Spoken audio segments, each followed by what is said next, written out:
स्वागत है आपको एक बार फिर से मेरे YouTube चैनल पर। तो आज क्लास 12 के भौतिक विज्ञान अभ्यास 3 में आज हम लोग पढ़ेंगे बहीस्टोन सेतु का नियम क्या है। बहीस्टोन सेतु ने क्या नियम दिए थे और इन्होंने क्या सूत्र बनाए थे, आज इस वीडियो में बताया जाएगा। और आप सभी विद्यार्थी इस नियम को अपने कॉपी में नोट कर लीजिएगा, क्योंकि यह नियम कई साल के परीक्षा में पूछा जा चुका है। तो यह नियम जो है कहाँ के रहने वाले वैज्ञानिक ने खोज किए थे, तो याद रखिएगा इंग्लैंड के रहने वाले वैज्ञानिक थे, प्रोफेसर थे CF बहीस्टोन ने सन 1842 ईस्वी में बहीस्टोन सेतु का खोज किए थे। तो अब सभी विद्यार्थी इसे अपने कॉपी में क्या कीजिएगा, नोट करते चलिएगा। तो इंग्लैंड के वैज्ञानिक प्रोफेसर CF बहीस्टोन ने सन 1842 ईस्वी में 4 प्रतिरोध, कितने प्रतिरोध को लिए थे, तो 4 प्रतिरोध, एक सेल तथा एक धारामापी को जोड़कर एक ऐसा विशेष परिपथ तैयार किया। मतलब प्रोफेसर जी ने 4 प्रतिरोध को लिए, एक सेल को लिए और एक धारामापी को लेकर के और जोड़ करके एक ऐसा परिपथ तैयार किए जिनकी सहायता से किसी चालक का प्रतिरोध ज्ञात किया जा सकता है। मतलब जो चालक का जो प्रतिरोध है उसको ज्ञात करने के लिए एक परिपथ तैयार किए थे। इस परिपथ व्यवस्था को ही बहीस्टोन सेतु कहते हैं। जो परिपथ बना था उस परिपथ को क्या कह दिए, बहीस्टोन सेतु कहते हैं। तो आप सभी विद्यार्थी समझ लिए होंगे कि बहीस्टोन सेतु कहाँ के रहने वाले थे, इंग्लैंड के रहने वाले थे। और इन्होंने कितने परिपथ में कितने प्रतिरोध लिए थे, तो 4 प्रतिरोध, एक सेल और एक धारा मापी को लेकर के जोड़ करके एक विशेष परिपथ बनाए थे। उस परिपथ का नाम क्या था, बहीस्टोन सेतु कहते हैं। अब इनका नियम क्या है, तो इस नियम के अनुसार इन्होंने क्या बताए थे, तो बस थोड़ा सा आपको ध्यान देना है। यह जो सूत्र बना है इसी सूत्र को यहाँ पे लिखा गया है। तो यह सूत्र कैसे बना है आपको सीखना है, और यह सूत्र कैसे निगमन किया जाएगा, मतलब कैसे ये इन्होंने सूत्र को बनाए थे, तो आज जो है आपको बताया जाएगा। और आप सभी विद्यार्थी इस सूत्र को बनाना सीख लीजिएगा। तो अब यहाँ पे नोट कर लेंगे, इस नियम के अनुसार सेतु के संतुलन व्यवस्था में, मतलब उनका संतुलन व्यवस्था किए थे, 4 प्रतिरोध लेकर के संतुलन व्यवस्था किए थे। तो सेतु के किन्हीं 2 संलग्न याद रखिए संलग्न लिखा गया, 2 संलग्न भुजाओं में लगे प्रतिरोधों का अनुपात, यह प्रतिरोध है P और Q क्या है, प्रतिरोध है। तो किन्हीं 2 जो है संलग्न भुजाओं में लगे प्रतिरोधों का अनुपात शेष 2 संलग्न प्रतिरोधों के अनुपात के क्या है, बराबर होता है। यह बात किसने बताए थे, तो बहीस्टोन सेतु ने बताए थे कि जो यह परिपथ है आपका जो प्रतिरोध है, तो कितने प्रतिरोध इसमें हैं, तो P और Q 2 प्रतिरोध है। तो कहेंगे किन्हीं 2 संलग्न भुजाओं में लगे प्रतिरोधों का अनुपात शेष 2 संलग्न प्रतिरोधों के अनुपात के बराबर होता है। यह अनुपात कहाँ से आ गया, तो अनुपात का मतलब जो है बटे में अगर रहता है तो उसको अनुपात पढ़ा जाता है। तो इस सूत्र को आप सभी विद्यार्थी याद कर लीजिए और इसे अपने कॉपी में नोट कर लीजिए। अब यह सूत्र कैसे बना है, अब इस सूत्र का निगमन आपको बताया जाएगा। तो एक एक लाइन जो है निगमन को अच्छे से समझिएगा। जहां आपको समझ में नहीं आएगा वहां तुरंत कमेंट कर सकते हैं।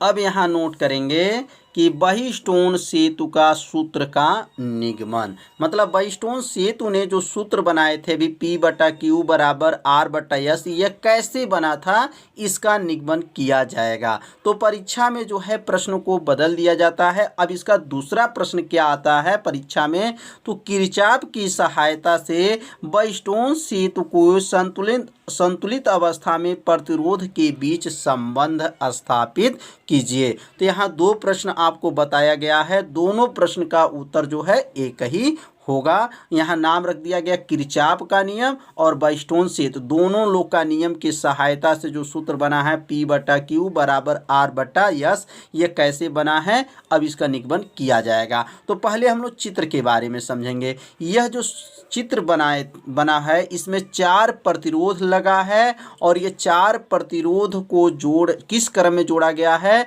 तो 4 प्रतिरोध को श्रेणी क्रम में जोड़ा गया है और इसमें एक धारा मापी लगाया गया है और एक सेल लगाया गया है और यहाँ पे कुंजी K1 है और ये कुंजी जो है K2 है। जब दोनों इसमें सटेगा तो इसके अंदर जो है धारा प्रवाहित होने लगेगा। तो इसने यहाँ पे कुंजी लगा है ऑन ऑफ करने के लिए। तो इस परिपथ को पहले आप सभी विद्यार्थी शॉर्ट स्क्रीन ले लीजिए या अपने रफ पे अपने कॉपी में इसको खींच लीजिए और यहाँ जो चित्र बना है इसमें थोड़ा सा आपको ध्यान देंगे कि इसमें प्रतिरोध का नाम क्या है, कितने प्रतिरोध हैं, कितने सेल हैं। यहाँ लिखना चाहें तो लिख सकते हैं कि माना इसमें 4 प्रतिरोध हैं, एक सेल है, एक धारा मापी है। 4 प्रतिरोध का नाम क्या है PQRS है। तो यहाँ पर बहने वाली धारा को ध्यान देंगे, यहाँ से जो धारा ऊपर की तरफ बह रहा है, यहाँ यह जो ध्यान देंगे यह जो तीर बना है इसी में आपको समझना है। यह धारा जो है मैंने प्रतिरोध P में गया है तो आपको सीधा गया फिर से यहाँ पर कि I1 जो धारा है Q में है, यहाँ पे धारा जो है S में है और यह जो धारा I2 जो है R में है। तो यहाँ तो धारा विपरीत भी धारा चल रहा है। यहाँ जैसे यहाँ ऊपर की तरफ गया तो ये इधर एक दूसरे का विलोम है, फिर यहाँ पर ऊपर की तरफ आ रहा है, फिर इधर से आपका विपरीत दिशा में है। तो यही विपरीत दिशा में आपको ध्यान देना है। कल के वीडियो में जो बताया गया था किरचॉफ का नियम, तो यहाँ पे जो है किरचॉफ का नियम लागू किया जाएगा। आप सभी विद्यार्थी अगर किरचॉफ का नियम नहीं जानते हैं तो प्लेलिस्ट में वीडियो है, वहाँ से जा कर के किरचॉफ का नियम देख सकते हैं। तो अब हम लोग सूत्र का निगमन किया जाएगा। पहले यहाँ लिखेंगे माना 4 प्रतिरोध है। कितने प्रतिरोध है, माना 4 प्रतिरोध। प्रतिरोध का नाम आप सभी विद्यार्थी जान चुके होंगे। तो 4 प्रतिरोध कौन कौन से हैं, तो P है, Q है, R है, S है। किस क्रम में जुड़े हैं 4 प्रतिरोध P Q R, किस में है, श्रेणी क्रम में जुड़े हैं, श्रेणी क्रम में जुड़े हैं। समझ में आ रहा होगा। किस क्रम में जुड़े हैं, तो श्रेणी क्रम में जुड़े हैं।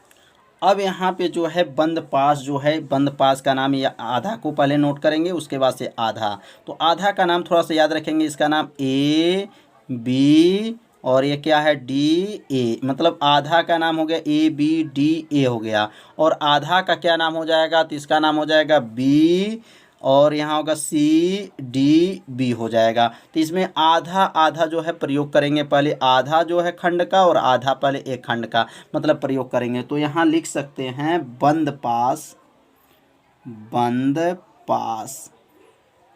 पास में नाम रख, बंद पास क्या नाम है पहला का, तो लिखेंगे A B D A में, मतलब A B D A में। अब यहाँ जो है किरचॉफ का नियम लागू किया जाएगा। तो यहाँ लिखेंगे किरचॉफ का नियम, किरचॉफ का नियम। तो किरचॉफ का नियम क्या है, तो किरचॉफ का नियम बताया गया है कल के वीडियो में, बहुत आसान है। तो किरचॉफ का नियम, अब यहाँ देखेंगे ये I1 है, I1 जो है P के पास जो है धारा जा रहा है, मतलब P प्रतिरोध में। तो यहाँ लिख लेंगे यहाँ पर I1 P, और यहाँ देखेंगे उल्टा है, विपरीत दिशा में है, यह ऊपर की तरफ जा रहा है और यह नीचे की तरफ जा रहा है। जब नीचे की तरफ जाएगा विपरीत है इसलिए माइनस, और यहाँ लिखेंगे I2 और यहाँ लिख लेंगे R बराबर क्या हो जाएगा 0। बराबर क्या हो गया 0, क्योंकि किरचॉफ के नियम में कल बताया गया था। तो यह क्या हो जाएगा I1P, मतलब यहाँ I1P और माइनस क्या हो जाएगा I2R हो जाएगा। ये माइनस है, अगर इसको पक्षांतर कर दें तो क्या बन जाएगा I1P बराबर हो जाएगा और I2 जो है R। यह बन जाएगा समीकरण नंबर 1। तो समीकरण 1 आप सभी विद्यार्थी समझ लिए होंगे किस नियम से लागू किया गया है, तो किरचॉफ के नियम से लागू किया गया है। बस थोड़ा सा आपको ध्यान देंगे, यह धारा जो है आपको P के पास जा रहा है और यह धारा जो है विपरीत दिशा में है, इसलिए क्या हो जाएगा माइनस हो जाएगा। तो I1P माइनस I2R बराबर 0। यह माइनस है, पक्षांतर कर देंगे तो प्लस हो जाएगा, बन गया समीकरण नंबर 1। अब जो है बंद पास, अब आधा जो हमारा प्रयोग हो चुका है, अब आधा और जो है बंद पास का प्रयोग करेंगे। तो अब यहाँ लिखेंगे बंद पास। अब बंद पास का नाम क्या है, तो बंद पास जो है इसका नाम होगा BC और क्या होगा DB। तो यहाँ लिखेंगे BCDB में। अब यहाँ पर भी जो है किरचॉफ का नियम लागू होगा। तो यहाँ लिखेंगे किरचॉफ का नियम। तो किरचॉफ का नियम जो है कल के वीडियो में बताया गया है, बहुत आसान नियम है किरचॉफ का नियम।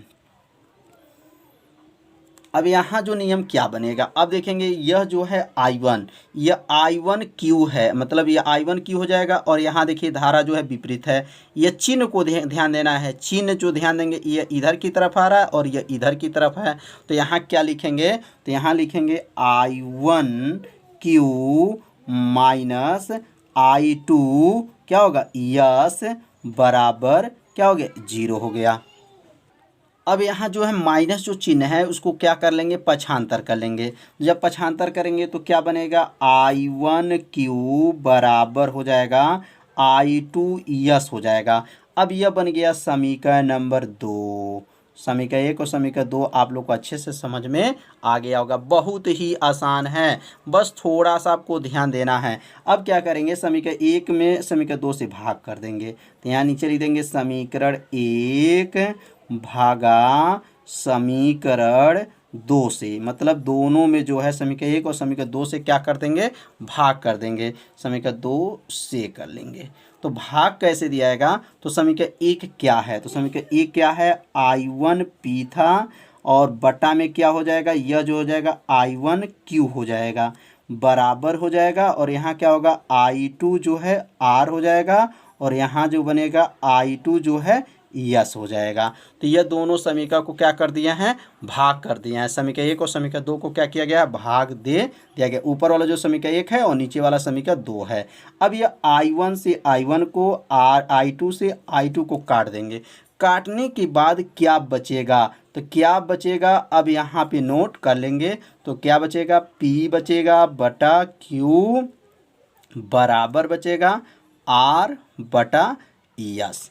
तो यह सूत्र कितना आसान है, किरचॉफ का नियम के सहायता से बॉयस्टोन सेतु का सूत्र का निगमन हो गया। बस थोड़ा सा आपको ध्यान देना है, ये भी क्या ध्यान देना है, धारा किस दिशा में जा रहा है, बस यही देखना है। आपका सूत्र का निगमन अच्छे से समझ में आ गया होगा। यदि आपको सूत्र का निगमन समझ में नहीं आया होगा तो वीडियो को एक बार और देखिएगा, जिससे आपको अच्छे से समझ में आ जाएगा। अब यहाँ नीचे नोट कर लीजिएगा, यही सेतु संतुलन शर्त है या यही सेतु संतुलन का नियम है, लिख सकते हैं। तो नियम आप लोग को अच्छे से समझ में आ गया होगा। बॉयस्टोन सेतु ने क्या सूत्र बनाए थे, किसके सहायता से बना था, तो किरचॉफ के नियम के सहायता से बनाया गया था। P बटा Q बराबर R बटा यस। तो अब हम लोग पढ़ेंगे बॉयस्टोन सेतु सिद्धांत के अनुप्रयोग। माने बॉयस्टोन सेतु ने सिद्धांत के कितने अनुप्रयोग हैं, तो यहाँ नोट कर सकते हैं कि बॉयस्टोन सेतु के सिद्धांत का प्रयोग करके अज्ञात प्रतिरोध मापने के लिए दो उपकरण, कितने उपकरण, दो उपकरण बनाए गए। कितने उपकरण, दो उपकरण बनाए गए। मतलब इनके जो सिद्धांत के जो अनुप्रयोग थे, इनके सहायता से दो जो है उपकरण को बनाए गए। पहला का क्या नाम है? तो पहला का नाम जो है मीटर सेतु है। क्या नाम है? मीटर सेतु। मीटर सेतु। और दूसरे का नाम याद रखेंगे, दूसरा का नाम जो है post office box. Post office post office box. यह दोनों जो है उपकरण के सहायता से किसका मान ज्ञात करेंगे? तो यह दोनों उपकरण के सहायता से अज्ञात प्रतिरोध का मान ज्ञात किया जाएगा। तो आज का पढ़ाई मीटर सेतु क्या है? तो मीटर सेतु एक सुग्राही यंत्र है जिसके सहायता से किसी अज्ञात तार का प्रतिरोध का मान ज्ञात कर सकते हैं। मतलब मीटर जो सेतु होता है वह सुग्राही होता है जिसके सहायता से किसी अज्ञात तार का जो है प्रतिरोध का मान ज्ञात कर सकते हैं। यह व्हीटस्टोन सेतु के सिद्धांत पे कार्य करता है। तो यहाँ एक क्वेश्चन बन जाएगा कि मीटर सेतु किस सिद्धांत पे कार्य करता है? तो मीटर सेतु जो है व्हीटस्टोन सेतु के सिद्धांत पर कार्य करता है। तो समझ में आ गया होगा कि मीटर सेतु से हमें क्या उपयोग कर सकते हैं। तो मीटर सेतु से अज्ञात तार का प्रतिरोध की गणना कर सकते हैं और यह व्हीटस्टोन सेतु के सिद्धांत पर कार्य करता है। अब इसकी संरचना के बारे में समझेंगे। इसमें संरचना क्या क्या इसके भाग होते हैं। तो मीटर सेतु का संरचना आप सभी विद्यार्थी अपने बुक में भी देखे होंगे और यहाँ पर भी जो संरचना आपको दिखाया जा रहा है यह मीटर सेतु का संरचना है। इसमें क्या क्या लगा हुआ है इसके बारे में आपको बताया जाएगा। तो सबसे पहले यहाँ से और यहाँ तक जो दूरी है वह 1 मीटर का है। मतलब मीटर सेतु की संरचना में लिखेंगे कि इस उपकरण में 1 मीटर लंबा एक समान अनुप्रस्थ काट वाले मैग्नानीन धातु का यह बना होता है। याद रखेंगे किस धातु का? मैग्नानीन धातु का यह बना होता है। कितने मीटर लंबा है? तो 1 मीटर जो है लंबा है। और इस तार का नाम क्या हो जाएगा? AC है। और ये किस पे है? तो एक लकड़ी के आधार पर मीटर पैमाने के सहारा पर यह जो है कसा रहता है। मतलब जो यह मीटर जो लगा हुआ है 1 मीटर का वह किस पे कसा होता है? एक लकड़ी के आधार पर मीटर पैमाने पे का होता है, सहारे से कसा होता है। तार के सिरे A, ध्यान देंगे तार के जो सिरे A और A तथा क्या है C पर 2 यल आकार का, किस आकार का है? 2 जो है यल आकार का। यहाँ पर 1 आकार है और यहाँ पर देखेंगे तो यहाँ 2 जो है यल आकार का जो है यहाँ पर तांबे के पत्तियों से जुड़े हैं। मतलब A जो बिंदु है और यहाँ जो C बिंदु है 2 जो है यल आकार के तांबे के पत्तियों से क्या हुए हैं? जुड़े हुए हैं। अब यहाँ पे यल के आकार के जो 2 पत्तियां जुड़े हैं उनके बीच में जो है खाली स्थान रहता है और उस खाली स्थान में एक और परिपथ लगाते हैं। इसमें 3 पेंच होता है। कितने पेंच होता है? 3, 1 2 3 पेंच होता है। और इस बीच वाला पेंच को D बिंदु कहते हैं। D से आकर के किससे जुड़ा हुआ है? यहाँ पर जो है G लगा हुआ है, धारा मापी है और यहाँ एक शंट प्रतिरोध लगा होता है और यहाँ आकर के B जो है सर्पी होता है। मतलब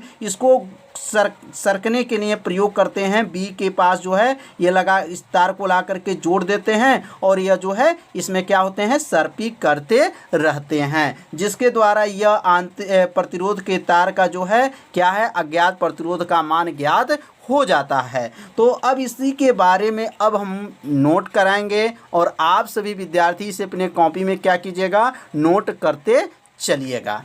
तो आप सभी विद्यार्थी पहले अपने कॉपी में नोट कर लीजिए मीटर सेतु की संरचना। मीटर सेतु की संरचना क्या बताया गया था कि इस उपकरण में 1 मीटर लंबा एक समान अनुप्रस्थ काट के मैग्नानीन अथवा कॉन्स्टेंटन का तार एसी होता है। तो यह तार कहाँ पे होता है, तो एक बार और चित्र में देखेंगे। ए और सी जो बिंदु है वह 1 मीटर का होता है और किस धातु का बना होता है, तो मैग्नानीन धातु का यह बना होता है। और उस तार का नाम क्या रखा गया है, चित्र में ए सी रखा गया है। एसी है जो एक लकड़ी के आधार पर मीटर पैमाने के सहारे कसा हुआ है। मतलब जो वह 1 मीटर का जो अनुप्रस्थ काट का मैग्नानीन धातु का बना हुआ है वह लकड़ी के आधार पर मीटर पैमाने के सहारे क्या हुआ है, कसा हुआ है। तार के सिरे ए एवं सी पर 2 यल आकार के, मतलब ए और सी, ध्यान देंगे ए और किस पे, सी, वहाँ पे किस आकार के, यल आकार के 2 तांबे के। तो यहाँ लिखेंगे ए एवं सी पर 2 यल आकार में मुड़ी हुई तांबे के पत्तियों से क्या करते हैं, जुड़े होते हैं। मतलब जो है यल आकार का यहाँ पे 2 पत्ती जो लगा हुआ है, एक ए बिंदु पर है और एक जो है सी बिंदु पर जुड़े हुए हैं। अब आगे लिखेंगे, इन 2 यल आकार के पत्तियों के बीच खाली स्थान छोड़ देते हैं। मतलब यह जो यल आकार के जो पत्ती हैं उनके बीच में खाली स्थान को क्या करते हैं, छोड़ देते हैं। तथा एक तीसरी तांबे की सीधी पत्ती खाली स्थान पर होती हैं। तथा क्या है, तथा तीसरी तांबे की सीधी पत्ती जो है किस स्थान पर, खाली स्थान पर होती हैं, जिसमें 3 संबंधक पेंच लगे होते हैं। अब यहाँ देखेंगे कि यह जो खाली स्थान पर जो है एक और जो है यहाँ पर क्या लग गया है, एक पत्ती लग गया है और इसमें कितने पेंच है, तो 1 2 3 पेंच इसमें लगे होते हैं। ये किसके किसके बीच में होता है, तो 2 जो यल आकार के जो तांबे की पत्ती होता है इसके बीच में इसको लगाया जाता है। तो यहाँ लिख लेंगे सीधी पत्ती खाली स्थान पे होती है जिसपे 3 जो है संबंधक पेंच लगे रहते हैं। बीच वाला पेंच डी को संट युक्त धारा मापी जी से जोड़कर सर्पी कुंजी बी से क्या करते हैं, जोड़ देते हैं। मतलब यह जो है संबंधक जो है, यह डी जो बिंदु है यहाँ जी है, यहाँ जी लिखना चाहें तो लिख सकते हैं, जी से जोड़ते हैं और किससे जोड़ दिया गया है, बी जो है सर्पी से जोड़ दिया गया है। तो यहाँ बी से जोड़ देते हैं, जिसकी नोक को तार पर घिसकाकर कहीं भी स्पर्श करा सकते हैं। तो समझ में आ गया होगा कि मीटर सेतु क्या है। मीटर सेतु की संरचना के बारे में आप सभी विद्यार्थी अच्छे से समझ लिए होंगे।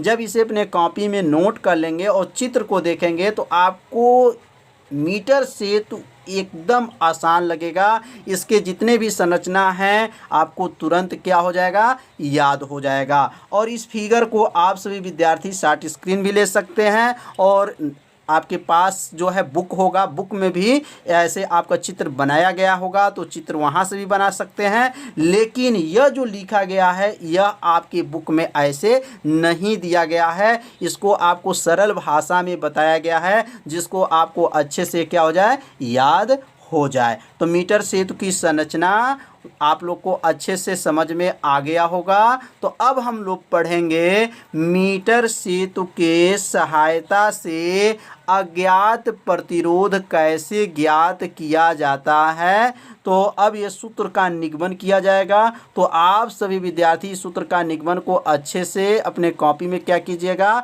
नोट करते चलिएगा। तो आप सभी विद्यार्थी इससे का शॉर्ट स्क्रीन ले लिए होंगे। यदि नहीं लिए होंगे तो आप लोग इसका शॉर्ट स्क्रीन ले लीजिए। अब आगे हम लोग बढ़ते हैं।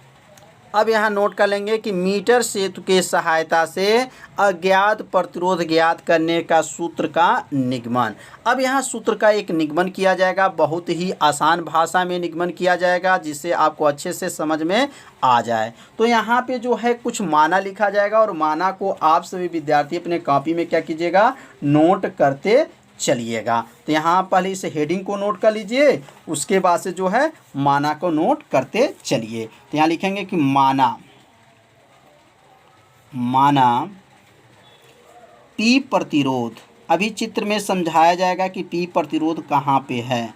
तो माना पी प्रतिरोध की लंबाई, पी प्रतिरोध की लंबाई क्या मान ले रहे हैं, लंबाई जो है यल है, P प्रतिरोध की लंबाई यल तथा Q प्रतिरोध की लंबाई, तथा लिखेंगे Q प्रतिरोध की लंबाई, Q प्रतिरोध की लंबाई 100 माइनस यल, 100 माइनस यल है। तो यहाँ तो के नीचे कामा दे देंगे। अब समझेंगे चित्र में। अब यहाँ से जो चित्र में देखेंगे तो यहाँ से जो है ए जो देख रहे हैं, ए और बी के जो बीच का जो हमारा देख रहे हैं तार, इसका जो प्रतिरोध क्या है, P है। और B से C तक का जो हमारे बीच का जो तार है उसका प्रतिरोध क्या है, Q है। तो अब बताइए P का लंबाई कितना है, तो P का लंबाई यल है और Q का लंबाई कितना है, तो 100 माइनस यल है। चित्र से आप लोग समझ लिए होंगे कि P प्रतिरोध की लंबाई यल और Q प्रतिरोध की लंबाई 100 माइनस यल है। तो अब आगे हम लोग बढ़ते हैं। अब यहाँ लिखेंगे P प्रतिरोध के लिए, किस प्रतिरोध के लिए, P प्रतिरोध के लिए पहले नोट करेंगे, उसके बाद से Q प्रतिरोध के लिए चलेंगे। तो P प्रतिरोध के लिए तो अब यहाँ पे जो है एक सूत्र लिखाएगा। प्रतिरोध का सूत्र होता है जो विशिष्ट प्रतिरोध और प्रतिरोध के बीच का संबंध है, जो सूत्र का निगमन आपको कराया जा चुका है। तो अब जो है यहाँ सूत्र को नोट कर लेंगे, या P प्रतिरोध के लिए यहाँ नोट किया जाएगा। तो यहाँ सूत्र होता है प्रतिरोध बराबर क्या होता है, तो प्रतिरोध बराबर होता है विशिष्ट प्रतिरोध, विशिष्ट प्रतिरोध बटा विशिष्ट प्रतिरोध गुणे, विशिष्ट प्रतिरोध गुणे लंबाई बटा क्या होता है, क्षेत्रफल होता है। इसका सूत्र का निगमन कराया जा चुका है। तो यहाँ लिख सकते हैं क्षेत्रफल। तो अब यहाँ जो है प्रतिरोध, प्रतिरोध कौन सा प्रतिरोध है, तो P प्रतिरोध है, इसलिए यहाँ लिखेंगे P बराबर हो जाएगा। विशिष्ट प्रतिरोध किससे प्रदर्शित करते हैं, तो विशिष्ट प्रतिरोध को रो से प्रदर्शित करते हैं। और P प्रतिरोध की लंबाई कितना माना गया है, तो P प्रतिरोध की लंबाई क्या है, P प्रतिरोध की लंबाई यहाँ पे यल नोट कर लीजिएगा। P प्रतिरोध की लंबाई यल, यहाँ पे यल है तो विषय P प्रतिरोध की लंबाई जो है यल हो जाएगा, बटा हो गया। क्षेत्रफल किससे प्रदर्शित करेंगे, A से। अब यह बन गया समीकरण नंबर 1। समीकरण 1 आप लोग को अच्छे से समझ में आ गया होगा। P प्रतिरोध की लंबाई यल है तो इसने यल लिखेंगे, क्षेत्रफल A है तो A लिख देंगे। अब यहाँ जहाँ P प्रतिरोध के लिए लिखे हैं, अब यहाँ क्या लिखेंगे, Q प्रतिरोध के लिए, किस प्रतिरोध के लिए, Q प्रतिरोध, यहाँ लिखेंगे Q प्रतिरोध के लिए, Q प्रतिरोध के लिए। तो अब यहाँ Q प्रतिरोध के लिए अब यहाँ पे सूत्र लिखेंगे। तो Q प्रतिरोध के लिए सूत्र क्या है, तो पुनः जो है सूत्र अब यहाँ लिखेंगे।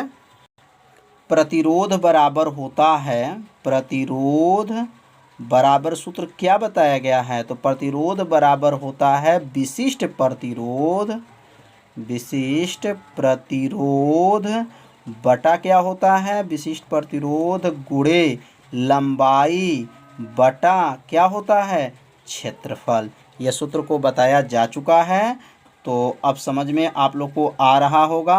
तो अब यहाँ जो प्रतिरोध, कौन से प्रतिरोध का प्रयोग करेंगे, तो यहाँ जो प्रतिरोध है वह Q प्रतिरोध है। तो Q हो जाएगा बराबर, विशिष्ट प्रतिरोध किससे दिखाते हैं, तो रो से। लंबाई क्या है, तो 100 माइनस यल है, क्योंकि Q प्रतिरोध में लंबाई कितना बताया गया है, 100 माइनस यल है। क्षेत्रफल किससे प्रदर्शित करेंगे, तो A से।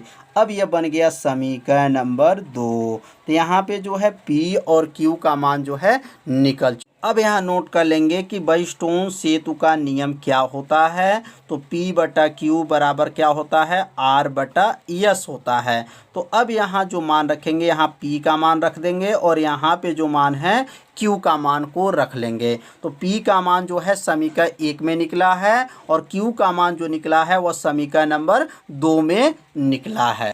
तो P का मान कितना निकला था, तो रो यल बटा A निकला था।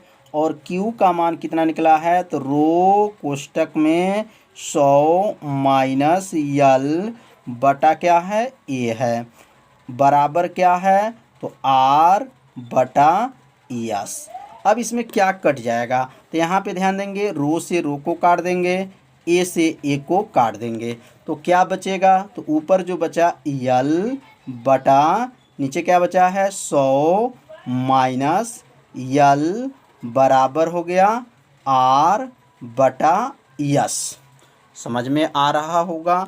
अब यहाँ जो है गुणा कर लेंगे, गुणा करेंगे तो यस में जो है यल का गुणा होगा, तो क्या बनेगा यस यल बराबर आर कोष्टक में क्या है 100 माइनस यल, तो यस बराबर क्या हो जाएगा, तो यस बराबर हो जाएगा, यस बराबर हो गया आर कोष्टक में 100 माइनस यल बटा, और ये नीचे भेज देंगे यल को।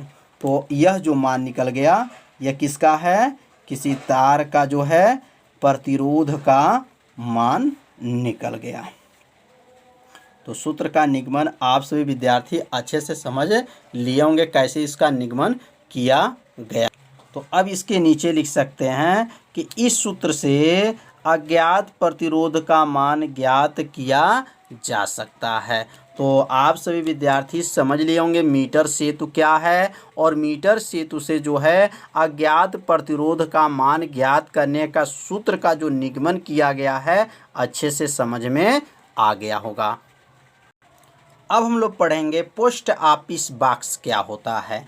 तो पोस्ट ऑफिस बॉक्स का उपयोग कहाँ पे किया जाता है, तो यहाँ नोट कर लेंगे कि इसका उपयोग डाकघरों तथा तार घरों में टूटी टेलीग्राफ लाइन का तार का प्रतिरोध निकालने में होता है। मतलब इसका जो उपयोग होता है वह डाकघरों तथा तार के जो घरों में जो टूटी टेलीग्राफ लाइन होता है तार का प्रतिरोध निकालने में होता है। प्रतिरोध ज्ञात करके यह अनुमान लगा लिया जाता है लाइन कहीं पर टूटी है तो कितनी दूरी पर टूटी है, इसलिए इसे पोस्ट ऑफिस बॉक्स कहते हैं। तो समझ में आ गया होगा कि पोस्ट ऑफिस बॉक्स का प्रयोग कहाँ करते हैं, तो डाकघरों में किया जाता है, तारों में टूटी टेलीग्राफ लाइन में तार के प्रतिरोध ज्ञात करने में इसका प्रयोग किया जाता है, और कितनी दूरी पर यह तार टूटा हुआ है इसका पता लगाने के लिए